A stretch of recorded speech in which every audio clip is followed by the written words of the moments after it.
Welcome to the Strength Coach Experience podcast.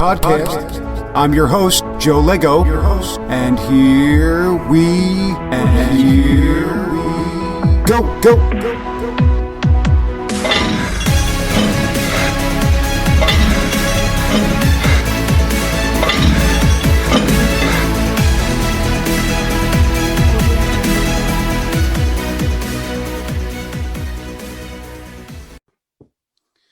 Welcome, everyone, to the Strength Coach Experience podcast, episode number 10. Big day, nice berry to cross. I want to welcome Tyler Jones to the show today. Tyler played baseball at LIU, was in the professional ranks with the Seattle Mariners, and now is a occupational therapist student. Tyler, welcome to the show, man. I'm pumped to have you on, and I really appreciate you being here. Thanks, Joe, man. Thanks for having me. And I'm a fan of the podcast, dude. I've listened to like every single one. So, I mean, I enjoy it. So I'm happy to be on. Thanks, man. I really appreciate the support, man. And you know, been helping me along with some people. Happy to have you here. So why don't we get into things? You know, let's just talk about, you know, growing up in Jersey and how you kind of started playing baseball, and then we'll take it from there. Yeah, dude. So I kind of grew up, kind of middle of nowhere, honestly, like super rural New Jersey. Not exactly what you think of when you think of Jersey. You think of like Jersey Shore, right? But yeah, like surrounded by farms, kind of a rural area. And then, I started kind of getting into baseball pretty seriously in high school, and really started to specialize kind of like sophomore, junior year, and was lucky enough to get a couple looks from some local Division I colleges. So, but yeah, it's kind of how that went. Good, man. Yeah, I think it's big allure. You know, when you play in college, you start getting serious, and then when you start getting those looks, it's a really nice accomplishment. So for you, what was the biggest change you would say when you got to LIU? You know, coming out of high school, small town, Jersey, and now you go to LIU. You know, it's not there anymore, but it used to be crazy. You know, back in the day. Yeah, man, dude, I just remember like culture shock, number one, like getting on the subway, not knowing uptown versus downtown, getting lost, all this craziness, right? And like just so many people, just like, I don't know, walking out of our dorm room and leaving our little gated community that was our university and just being like overwhelmed with all the people. And then the huge difference as far as like baseball went was kind of like the training that went into it. I think in high school you kind of get away with like, hey, you're a pretty solid player, and then if you're kind of at the top of your game, you don't have to work super hard because you know you're already excelling.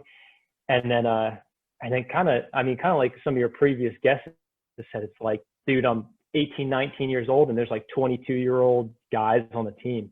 And you're like, holy crap, man, like I got to start training because this game's moving fast.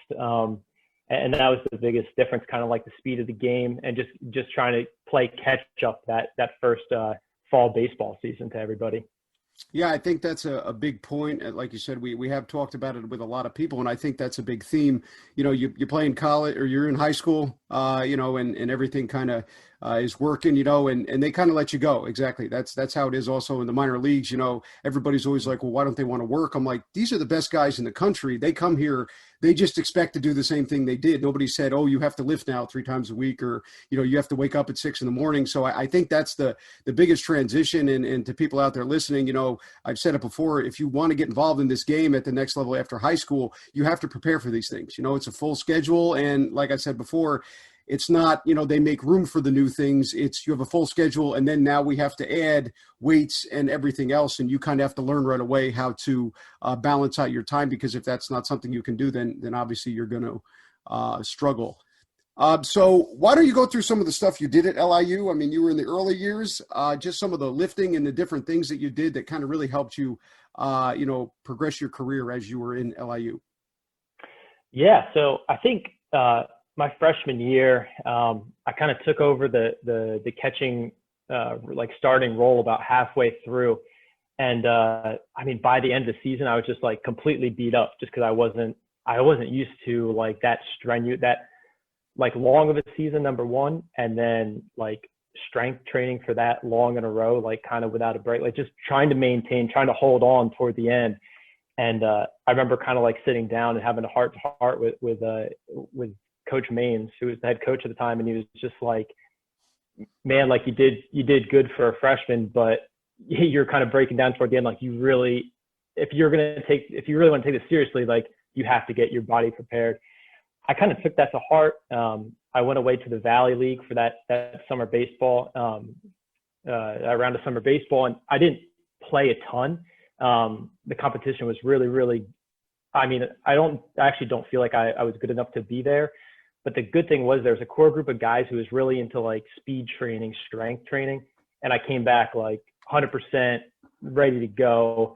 And that was a huge transition my sophomore year, because I felt like I think I caught every game but 2 games, and stayed healthy, no major injuries. And I mean, that was like a big turning point where I just went from like prioritizing baseball over everything. And then I was like, baseball over everything, but if I want to stay healthy, this strength piece, diet piece, running piece, like that has to be a major contributor. Yeah, I think that's another big thing with the weightlifting. You know, a lot of people think it's about getting bigger and stronger to hit the ball over the fence or to throw harder, when in reality, genetically, you can already do that. You know, and as you lift, you will naturally just kind of gravitate, or your body will adapt, and those things will come naturally. But the biggest thing is that recovery that you speak about. You know, the biggest thing is that you have to, at some point in your baseball career, if you want to continue playing, you have to find what works for you, what keeps you healthy, and what keeps you on the field. One of the biggest things is, you know, you can be in the greatest shape on the planet, you can be the best player on the field, but if you're sitting on the bench because you can't perform, you're no good to anybody. So I think that's a great point to bring up. And, you know, just understand that weightlifting in sports, especially at the college level, and, you know, especially getting to the professional level, is, you know, you're doing it for recovery. You know, obviously in college, you're a freshman, you want to gain weight and everything else, but eventually, you know, junior, senior year, those things are so that you can use the, you know, play in the rigors of playing baseball. So going into that sophomore year, how did things kind of change once you took the things you learned from that season in the Valley League? Yeah, so I was just like, I just able to perform on a more consistent basis, right? And like, I mean, like you said, it was so much like being able to maintain throughout the year was such a huge difference. And I kind of got addicted, especially in the beginning, just like going in there and like killing it, right? Just like frying my central nervous system, right? Just like high intensity training, going in there, crushing it, and then trying to play a baseball game later that day. And then you learn pretty quick, like you can't maintain that. So then kind of when I got back to school, I was on, and I mean, you had Richard on the show. He was pretty awesome about giving us a program that set us up to succeed. So I got to talk to him and take his program, individualize it a little bit for the things I need, because catching is kind of a unique position. So really kind of focusing more on like lower body strength and maintenance throughout the season. And that was huge, man. Like having the same, like feeling the same from day one to the last game of the season. That was such a big difference from year 1 to year 2. Yeah, that's always the goal, right? To, you know, be able to maintain that same power output. And I think that's huge. And I think it's important that you were able to figure out kind of early on. You know, some guys don't figure it out, or some guys, you know, get drafted and then they're on a professional team and then they realize real quick that doing those things isn't working. Especially too, I think, you know, going back, you brought up a very good point too. You know, I know everybody wants to go in there, you know, and crush it, blow out the, you know, the nervous system, but you can't do that either. You know, it's all about a balance, especially when you're younger. You know, not that I'm old and not that you're that old, but, you know, I can't go to the gym anymore and wear it out for 2 hours or less. I can't move, you know, and I think for me, just, you know, lifting all the time and stuff, that was something I learned, you know, later, because every time I get back on it now, you know, I would just, originally I'd go in there and kill it. And now I have to kind of step back. And I think that's a big thing for everybody to understand. You have to find exactly kind of what works for you, you know, the volume that works for you. And, you know, it's all based on how you feel. And I think it's great that Richard was able to individualize that program. But everything that we do as strength coaches is, you know, we need to make sure that the programs are individualized, but it's also based how you feel. It has nothing to do with me or whether I, you know, think you should do something. It's all about how you feel. And I think that should be, you know, up and down, every single level, not that guys are trying to get out of things, but I think everybody needs to have a conversation, and you really need to start to figure out in the field what guys need, and once you set a foundation, now we can kind of change the things within the program. But it's all about, it's all about you guys. It's all about the players, and individually is a big deal.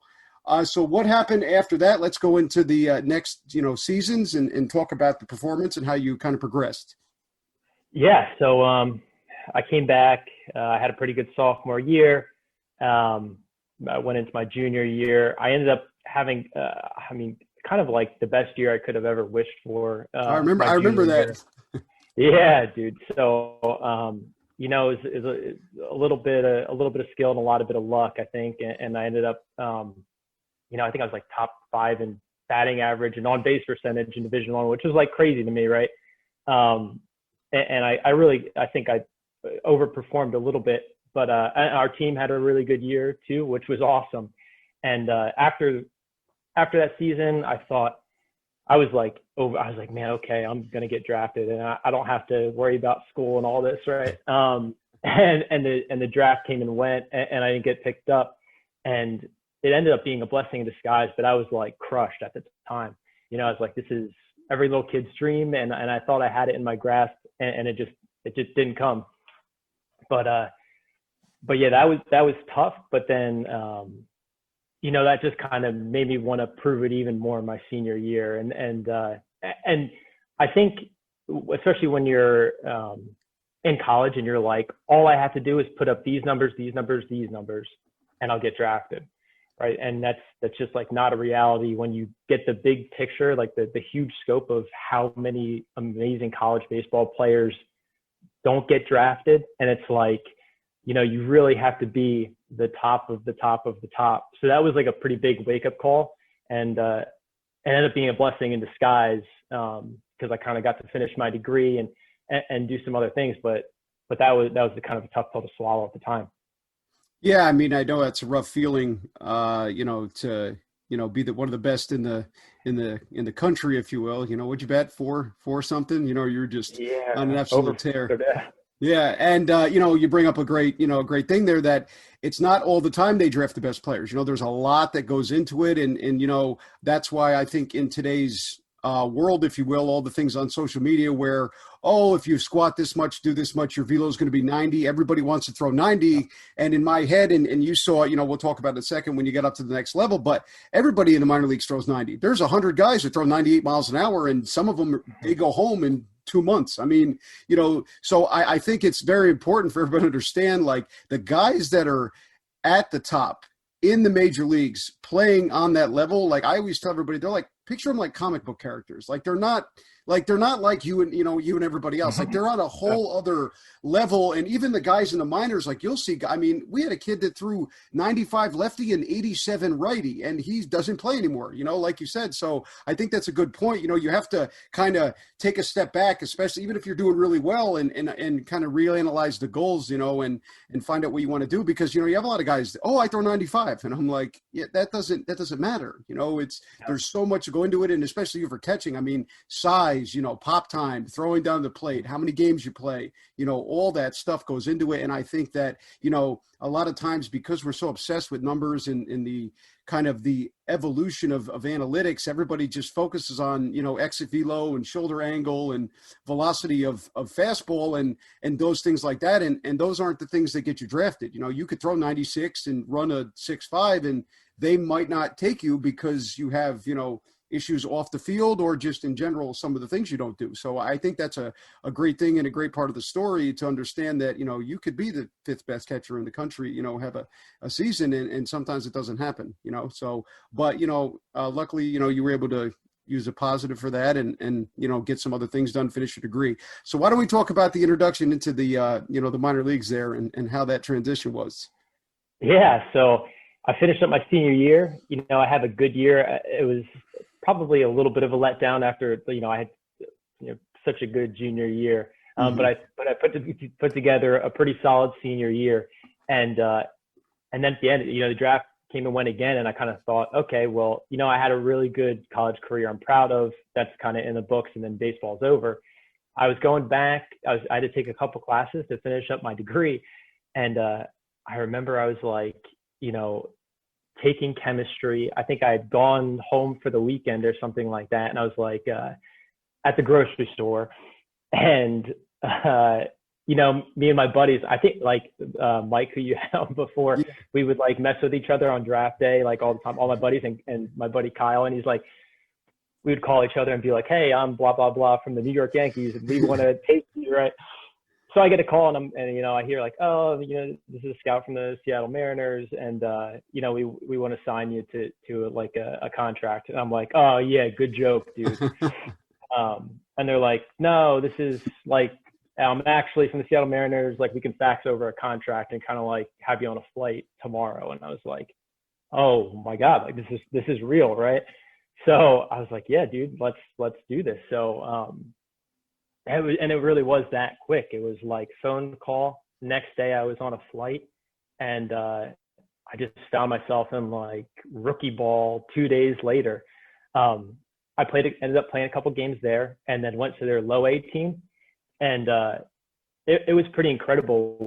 And it was everything from 17-year-old kids to probably 26, 27-year-old kids on the team. And it was just crazy. Like, people that were so incredibly talented, but then again, so incredibly raw. Like, kind of like you touched on, like, we had kids throwing incredibly hard with control problems. And then we had, you know, some pretty polished guys that went and played college, but didn't have the raw talent. So it was like a smorgasbord of like, I don't know, like refined older guys, and then super young kids that were super talented. Yeah, that's always been the thing. I mean, you know, same thing when I left. You know, I was in college one day, and then I was a strength coach there. And it's like you said, it's a huge eye opener. You know, there's 300 guys, and everything's crazy. And you know, as you look around, you just see these guys that do things that are insane. You know, BP guys hit 20 balls out in a row, or they throw 95 miles, and you're just like, wow, this is quite a, you know, quite a change. But you know, but it's a smorgasbord. Like you said, you start to realize it's a melting pot. You know, you have guys that are old, you have guys that are younger, and I think one of the biggest things for me is, to those younger guys, you have guys that are 16 years old and they're ridiculous. I mean, they just oozing talent, and you know, there's just so much going on. So, you know, it's always a hard transition. But like I said, I think it's a good transition. So how was that, you know, first being up there? How did the season go with everything? And, you know, what did you take away from that? Yeah, so it was, I think, I mean, in college, we were always prioritizing like our record and winning. And then when you get there, you realize pretty quickly that it's like everybody's just trying to get to the next level. So you kind of do lose some of that like team camaraderie aspect, right? Like, you know, dudes get a couple hits, they're happy even if you get blown out. And if you're playing really well and you get a win, but you don't personally have a good game, dudes are super down. So that was different. And like for me personally, there was a second rounder who was there, a catcher. So I was really there. They had a couple of injuries, and I was really there just to kind of back him up. And I knew that role right away. Like, I realized right away that was my role. And man, I was cool with that, because I was like, you know, I wanted to get this opportunity. I'm getting this opportunity. So I was thrilled to be there, catch every fourth day, be in the bullpen, and you know, develop rapport within that bullpen, like get close with those guys. So, I mean, all in all, that year was a really cool experience. And, you know, we were out in the middle of nowhere, Pulaski, Virginia, kind of playing. I don't even think they have a minor. Nice, I think they went to the Yankees. Yeah. So, I mean, we weren't drawing, you know, I had played in front of a lot more people, like in summer ball, playing in college. So like, that wasn't a big shock or anything like that.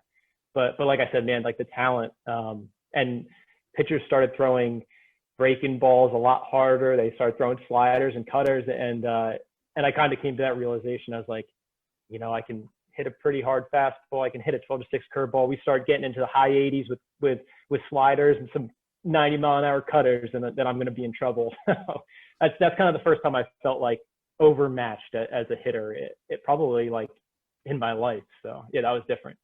Yeah, the that camaraderie thing that you speak about is I think is one of the hardest things to kind of deal with, because, you know, you played and, you know, I coached, and that was one of the biggest things for me you have a team, I would get a group of guys, right? You'd show up and there's 400 of you. And then, you break down into teams and then a lot of times, the guys that you were close with or the guys you get close to during regular spring training, they're not there a lot of the time, so then they break you into a smaller team. And then once you go out and you're part of that team, then you get close. You're right. You have guys moving up and down, you have a good 2 weeks, a guy gets hurt, bang, you're gone. And I think there's never really a settling point, and not that they want you to be selfish, but I think it just sets up everything for you to be selfish because everybody's trying to go to the same place, right?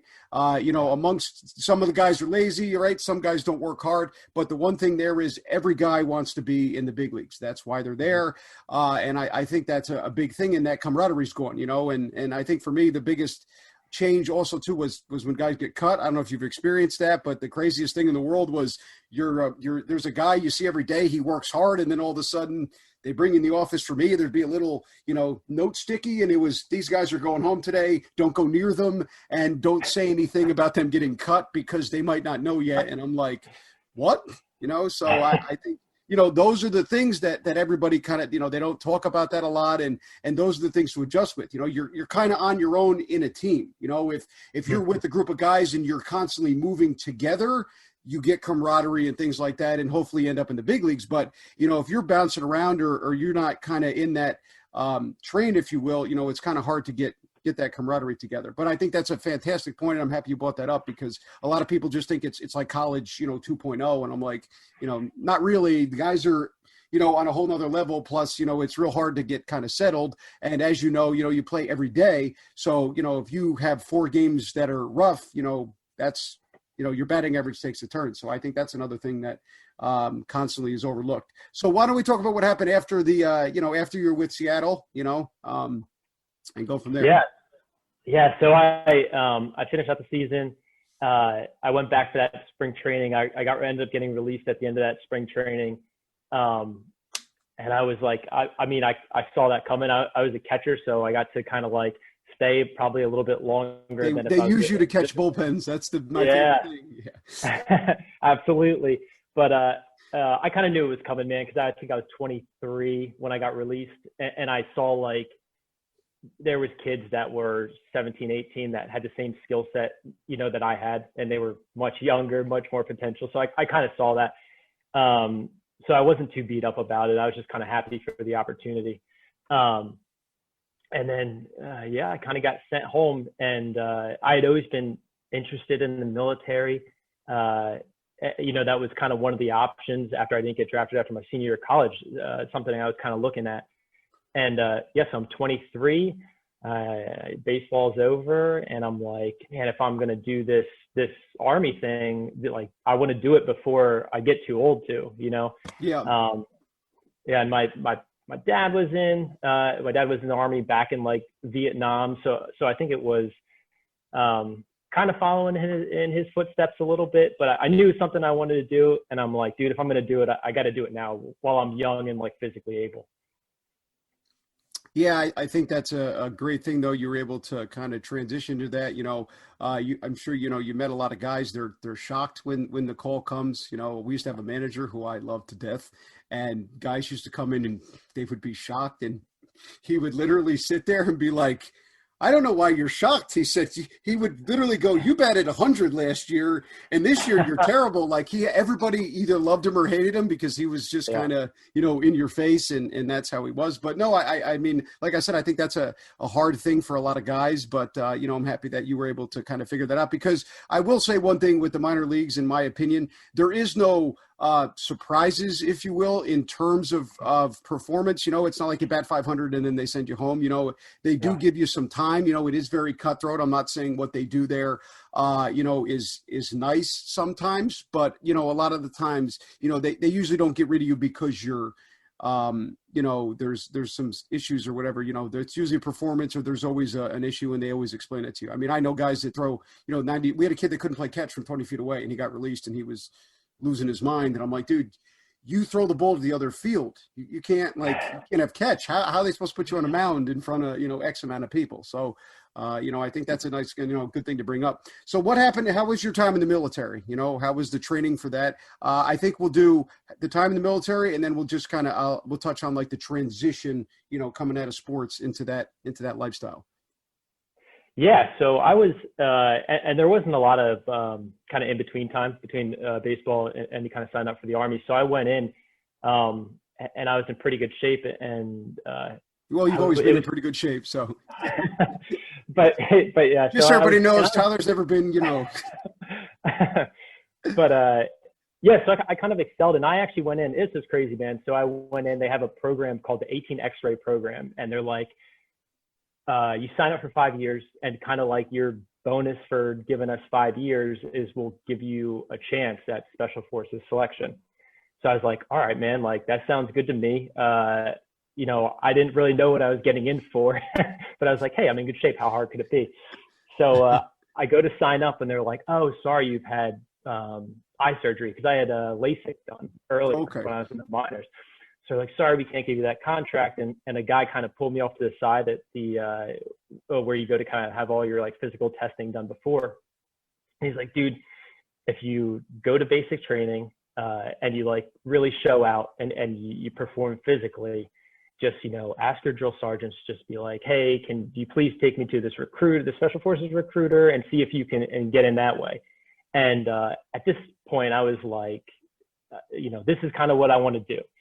So I did what he said, man. I signed up infantry, which was like a 3.5-year contract. And it kind of planned out. So I went to basic training, performed pretty well. I wasn't the oldest guy in my class, but I was like probably on average 2 to 3 years older. So I was a little bit maybe more mature than some of the kids, the other kids in my basic training class. I went to the recruiter, I said, hey, these are my scores. Can I go ahead and give this thing a shot? And he was like, yeah, man, let's give it a shot. So I was like, okay, again, not really knowing what I'm getting into, right? So I'm super afraid of heights, man. I hate heights. I've never been a fan. They're like, yeah, you just got to go to airborne school, get airborne qualified. So I'm like, okay, let's go ahead and do that. So went down to Georgia, went to airborne school, jumped out of a plane a couple times, like didn't get hurt. So that was a big plus, and definitely didn't overcome my fear of heights, because I'm still afraid of heights. Every time I jumped, it was like, I don't know, dude, I was like peeing down my leg. I was so freaking scared. But kind of got that knocked out. Then we went to a pre-selection course for a few weeks, which was awesome, dude. That was like, they called it Special Operations Preparation Course. I don't know if they still call it that now, but it was like the best 3 weeks of training ever, because we were just like waking up, training, eating, training, sleeping, training, and then going to bed for the night. So it was like, we were just like eating a ton of really quality food and training 3 times a day. So after those 3 weeks, I was in like really, really good shape. My endurance was really, really good. I felt strong, and it kind of like transitioning from the military, I should say, was like a lot more endurance based, which I felt pretty strong going into it, but I definitely wasn't able to put a rucksack on and go for, 15 miles, just no problem. But I kind of built that up over time, and they did a really good job of that. So I'll move on to that. I go to selection. I get selected. It was like 3 weeks of super, it was really, really challenging, right? Like a lot of sleep deprivation, a lot of miles to put on your body in that amount of time. I ended up going in the summer. Summer in Georgia, that must have been beautiful. Yeah, man. So that was tough. I had transitioned to North Carolina at that time, but I was still like, yeah, man, I don't know, just putting that many miles on your body, being cognitively tested as well as physically. But yeah, I came out on that kind of 19 days of pushing myself really, really hard to get selected. Um, I just felt really, really good about it. But that was kind of like the start of the journey. Like I got selected, so then I was able to kind of try out for the team, if you will. That was like, okay, you're a okay dude, so now you get to actually try out for the team. Yeah, wow, that's a awesome transition. And you brought up the food. I'm sure it was a real nice thing to have well quality food from coming from the minor leagues and eating pizza. Yeah, But yeah. you know, so how do you feel like your time kind of spent in the minors and the way you worked and being part of teams, and if you will, through college, was a big kind of help when you transitioned into the military? Yeah, absolutely, man. I think there was like a lot of leadership qualities that I had that I didn't even really know that I had until I was kind of put in like really difficult situations, you know. Um, and I think that selection process was really good at, you know, you're tired, you're hungry, you haven't slept. We're going to put you in a stressful situation, and we're going to kind of see what happens. And I remember quite a few times like looking around, and I would see other people kind of like just giving up, or other people kind of like failing when they were put in a position for leadership. And I kind of felt like, okay, man, like I've been on a team before. I know what it's like to kind of like push through tough times. You know what I mean? And I'm like, if you just lead by example, you know, and try to keep spirits high, like at the worst, when you're the most tired, the most hungry, the most sleep deprived, if you just kind of can convince yourself that you're in a good situation. And I think other people see that, you know, crack a joke, whatever it is, just say, oh, you know, it's not that hard. When in your head, you're like, man, it really is that hard. But just trying to kind of lead by example, keep it light, and kind of tricking your own mind into staying engaged. I think that really does carry over, because you're put in some, you know, pretty trying situations. Even, I mean, like we trained pretty hard for baseball, nothing probably to that magnitude, but you're kind of put in like stressful situations I on wish I could purpose. have made you guys jump out of planes. Yeah. And dude, especially Coach Maines, you know what I mean? Like that was his thing. He would really like to put you in stressful situations, see how you reacted, right? So I think that definitely helped me transition into that situation. Yeah, for those of you out there that don't know, Coach Maines was the baseball coach at LIU. I was the strength coach there when he was there. He was with Tyler all 4 years, an amazing person, but he did know how to get under your skin, and he did know how to Yeah. test you. And one of the things with him is, hopefully we'll get him on here one of these days, Yeah. is Yeah. that with him, he would push you, and he would, constantly maneuver things, and you would be mad in a sense, or there'd be some hatred there, but then as you get older, especially for me, as you get older, or when you go off to the next level, you realize that everything he did, everything he put you through, was just getting you ready for the next level. And especially for me, when I went to the minor leagues, with me and him, it was more pushing me every day to be better at strength and conditioning, and be better at finding out what the team needs, and be able to, figure out what everybody needs, or when I didn't have all the equipment or all the answers, to dig down deep and be able to, come up with answers, or come up with things for the team, when we were in kind of a time crunch. But when I got to the minor leagues, I mean, I'm sure you could agree, when you got up to the military, I was prepared. Nothing that anybody asked me was too hard to do. And I was a breeze, in the minor leagues, because of the stuff that he had put me through. So always thankful for those lessons. I just want to touch on some of the things you talked about, because you touched on a lot, Yeah. just bring up that, you never know where you're going to go, and you never know what turns life is going to kind of hand you. And I think it's a good thing that you brought up, the team aspect in baseball, the way you went about it. Me and Tyler were in school together, and I was in the weight room when he was there, always came in, always gave 100%. And, in the weight room and in the game, Tyler was kind of like the silent person, but, he made his presence known, and spoke up when he needed to, and kind of let his game and his actions speak for him.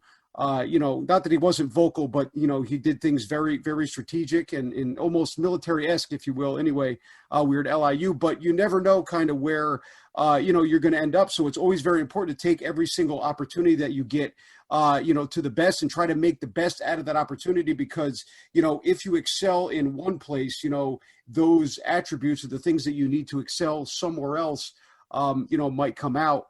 Also, too, I think you brought up something fantastic is the mindset. In the military, everybody knows it's about mindset. They put you through all those things to get you to kind of break or to see where you're going to go. And I think it was, great that you were able to get through all that because of the mindset and the things that you developed playing sports and, going up to the ranks college and then getting that opportunity in the professional realm. So just to touch on, everybody out there, mindset is going to be your most important thing if you're going to play sports. Not that everybody has to go in the military, but, in sports, in everything, if you can persevere and you can, find a positive in everything or continue to push, until you're done playing, I think that's something that everybody needs to take. And not even in sports, just in general, the only person that can stop you from doing anything is yourself. And, you're the one in charge, you're the one driving. Yes, things happen in life, but there's always an angle, there's always a different way to go. So I think that's a great thing that you brought up, mindset and how kind of that transition helped. So what happened next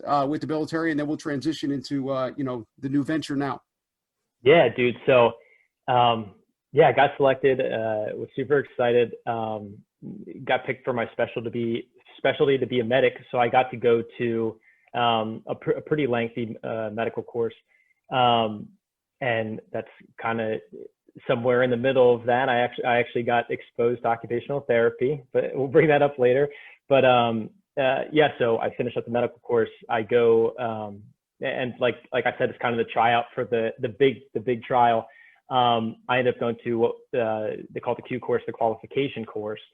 And I ended up kind of like failing a few months into that.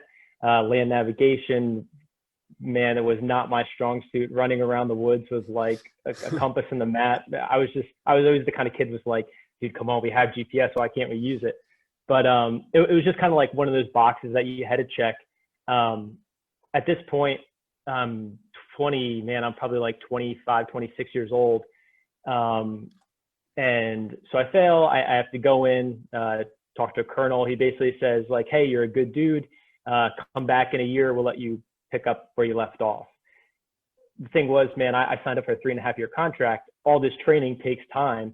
So I only have like a year and a half left in. So now I have a decision like, what am I going to do? Right? Like, am I going to extend this thing out and try to come back for a year and possibly sign up for like 2 or 3 more and get out when I'm in my early 30s?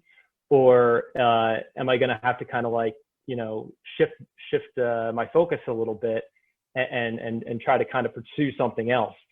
So ultimately that's kind of what I did. I said, hey, awesome, appreciate it. I have a year and a half left. So I got kicked to an airborne infantry unit for my last year and a half, which ended up being pretty awesome. Met some awesome friends, had some good times, all that good stuff, some hard work. And kind of during that medical course, like I said, I got to shadow an occupational therapist. I kind of shifted fire to that. And I was like, okay, now I'm going to do everything I can to set myself up for success when I get out of the military. Yeah. Again, talking about, you never know where you're going to end up. Those things happen just like that. You're in the military, and now you got exposed to something that, will now become your career. But like I said, I think, we keep bringing it up, but everything happens, for a reason. And I think every direction that everybody takes is supposed to happen, as long as you continuously push through adversity, through those tough times and different things, you'll always come out, on top. It might not necessarily be where you want to be, but, everything kind of circles around, people you meet, things you go through. And I think everybody, pushes you on the path. But that's not to say, you should continuously change your path. I think, you've talked about, as we've gone through it, when things kind of naturally happen, you go one place, you get exposed to something else. You wanted to do this. Now it changes. I mean, I'll bring up my experience with strength and conditioning. I wanted no part of being a strength coach when I was in college. And then a guy who, Richard James came up to me and he was my teacher, started talking about some of the things. And, I was working and doing different things. And then, 10 years later, here we are. But it's one of those things where, you asked me 10 years, I was like, I don't want to train teams. I don't want to be a coach and, explain to people what to do. So I think that's a big thing to focus on with that. So let's go into now we get out of the military, right? What are the things you did for OT? Is it something you knew you wanted to do right away, or is it something you kind of thought about in your last, year and change in that infantry division? Yeah, so I kind of got to shadow an OT while I was in that medical program. I kind of knew when I went to that infantry unit, I was like, okay, how do I set myself up for success? Kind of pursuing this thing. So I would actually, started taking my classes, because by this time, some of my classes were more than 5 years old. Some of my prerequisites, like the bios and statistics, chemistry, all that stuff. So I started taking those at night when we were in garrison. So I would, show up super early for work. I'd work throughout the day, and then, hightail it out of work whenever we were done for the day. We had a couple like small satellite schools kind of right there on our military base. I was at Fort Bragg, and it's such a gigantic base. That a couple local colleges actually have like little satellite setups there. So I was taking classes at night, just trying to get my prerequisites knocked out. So when I actually did end up getting out, that I could start applying for schools and kind of start taking that next step. That's great, man. I think it's awesome that they had those opportunities there for you.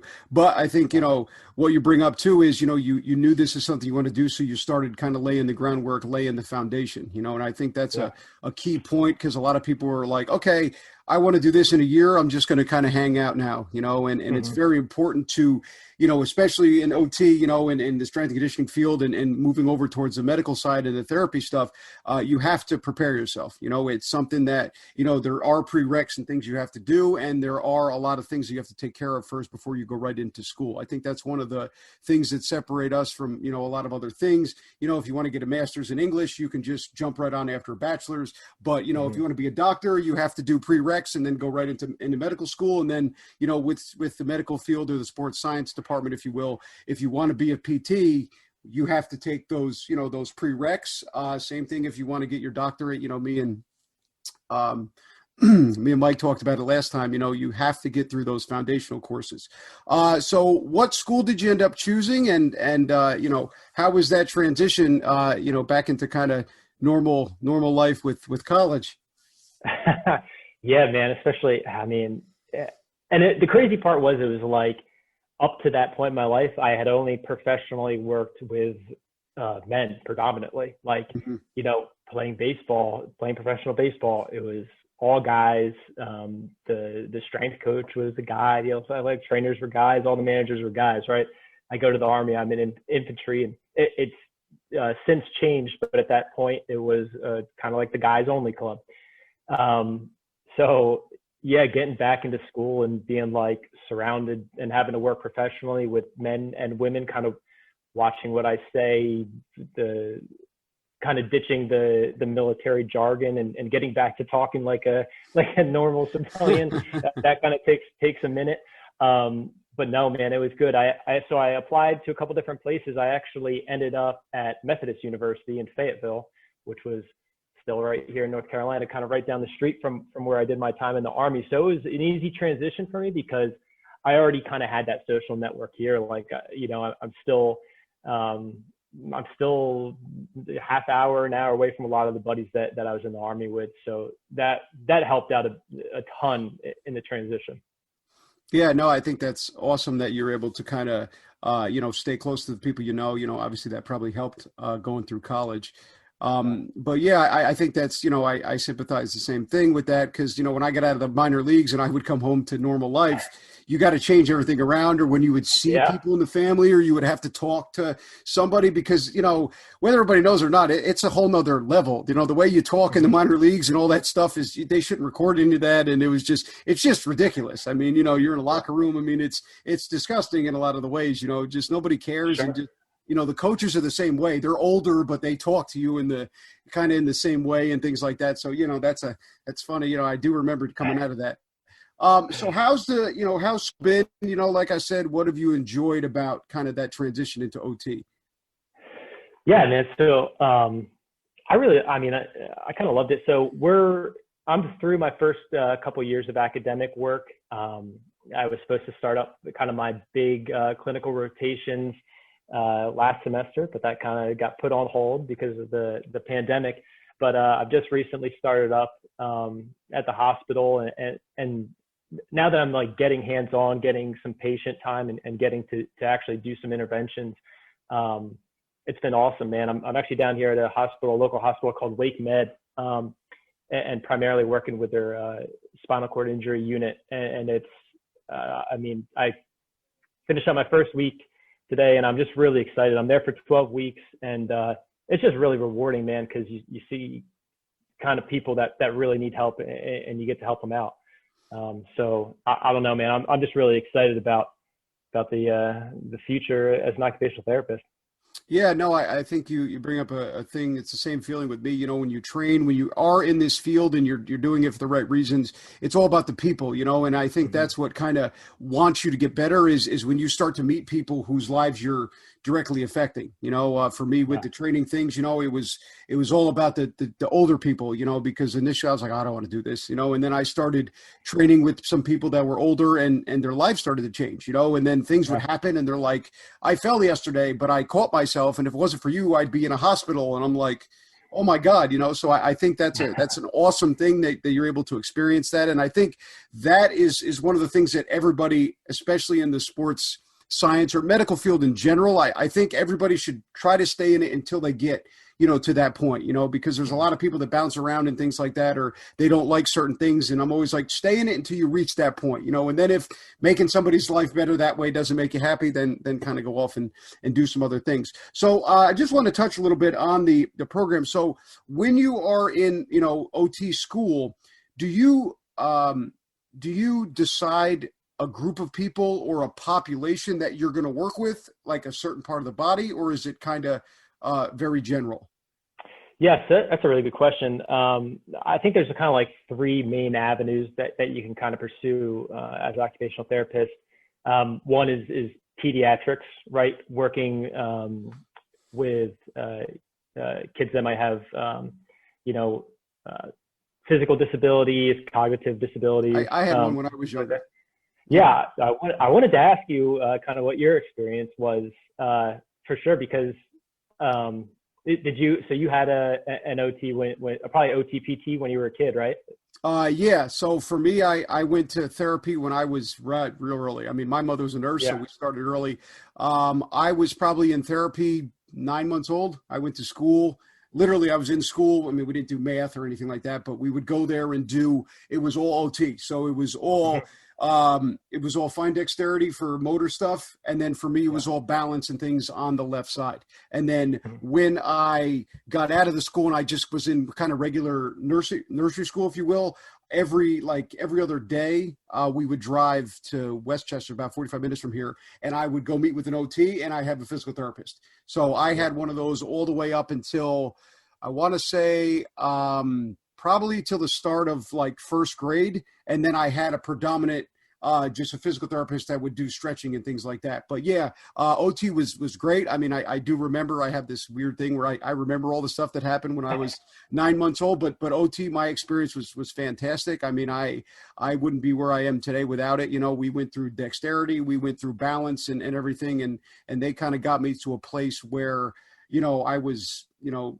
normal, if you will, you know, but everything was good. I mean, you know, I credit all to my parents all the time, you know, because they did push me and they got me in there early, but I would be nowhere without the OTs and the PTs. You know, yes, I was in there early. That made a big difference in who I am today, but you know, the experience with the OTs and the PTs was fantastic. So I've always had a great respect for those people. Yeah, man, that's good to hear. I'm glad you had a positive experience. That's pretty awesome. And obviously, you know, just looking at you today, obviously everything they did worked, man, because you're out there killing it. Yeah, man. Um, No, it's we're always thankful for those people, man. I'm telling you, I don't know where I'd be. yeah. So that's definitely one route, is like the pediatrics is probably one main branch for occupational therapists. Another main branch, kind of like what I'm interested in, is upper extremity specific rehab. A lot of OTs, after they graduate from school, they do a certain amount of hours in an orthopedic clinic, and then they can apply to be a certified hand therapist, which is kind of what I want to end up doing. They kind of just everything from the scapula down to the fingertip, kind of the experts in rehab in that area. That's something that I've really become interested in over the last couple of years. And I think the third path is kind of more of that medical model. So people who work in a hospital, an acute care, inpatient, kind of outpatient deal. And then there's others. Some OTs work in mental health settings, stuff like that. But those are kind of the big three. Okay. Yeah, no, I was just curious, and I think it's important for everybody to know. But no, man, I think that's amazing, that you're getting involved in this. And like I said, my experience has been fantastic. And a lot of people that I've talked to that's been affected with similar things, I think it comes down to the I've always known, as I've gotten older, it comes down to the therapist. I think if you have somebody like you and somebody there, you can literally change a life. But if that experience isn't there, I think that's where a lot of the stuff leads to some of the issues. I mean, obviously, I'm speaking on behalf with CP, and, my case was very mild, but I think through anything, it's all about you guys. It's all about the OT and the PT, and it's all about the experience and the knowledge that you can bring, because you can change everything. Like I said, mine was a wonderful experience, and I was able to, kind of, excel at that place. But no, I think it's great. And I hope everything can, everything continues to evolve. So to the next point, then, what would you like to see change? You've been just in general from, we'll go from strength conditioning all the way through to now OT, because you've been a part of such a wide array, with growing up playing sports, and now you're transitioned into this part. What do you think needs to change in terms of strength conditioning, and then maybe kind of flowing into your experiences with OT and what you'd like to see change there? Yeah, man. So I think, and there's probably a couple of reasons why this happens, kind of when you bring insurance into the picture, reimbursement, all this kind of stuff. But I think that, especially when we're in school, like, we should be looking at research from everyone, right? Mm-hmm. So, like, I think sometimes therapists like to stay in their therapist bubble, strength coaches like to stay in their strength coach bubble, and doctors like to stay in their doctor's bubble, nurses bubble. And so we kind of don't expand to other professions. Mm-hmm. When, dude, that can help so incredibly much. And I think the one really, really great thing about strength and conditioning is, for a therapist to kind of use an intervention, it has to be like 100% proven, peer reviewed. We know this works, right? To kind of get reimbursed through insurance in that medical model. Whereas a strength coach can pick something up and be like, hey man, like, this really works anecdotally. I've used it with people. I'm going to keep using it with people because I know it works, right? And then I think the medical field kind of gets at, like, the research ends up coming out 10, 20 years later, and then we can use it kind of in the medical field. So I think just collaborating with as many professionals as possible, and not limiting to yourself to that really, like, narrow view of research is huge. Because, dude, I have things that I could learn from you. I'm 100% sure of that. You have things that you could probably learn from me. And if we do that, we're both better because of it. So I just don't see any reason why that can't happen.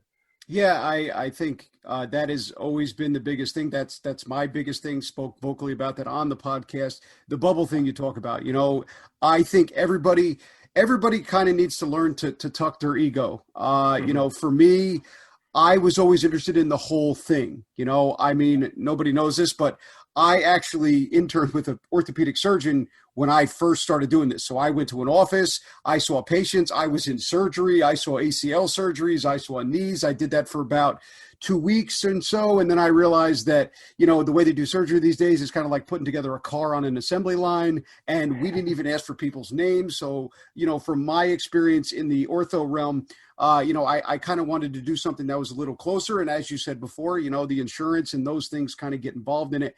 But I agree 100%. We need to start being able to talk to people. I don't understand, and I cannot stand it. Obviously, when you're a strength coach, I should be able to go sit with you, and we should be able to have a medical-based conversation. I should be able to go to a doctor and have a medical-based conversation. And there's no reason why that shouldn't happen. And if a strength coach doesn't want to do that, that I think comes more into like an egotistical thing. And then you're afraid to go talk to a doctor, right? You shouldn't be threatened by me, and I'm not, shouldn't be threatened by you, because at the end of the day, it's about the patients, not necessarily even about the athlete. If somebody has, I get it all the time from my clients, and I tell them all the time, and they look at me, kind of strange. I'm like, hey, if you're going to an OT or a PT, if you want, because I always say that, give me their phone numbers and ask them, and I'll, they can reach out to me or I can reach out to them. I would love to talk to them so we stay in the loop, because it's all about making them better. And I think for some reason,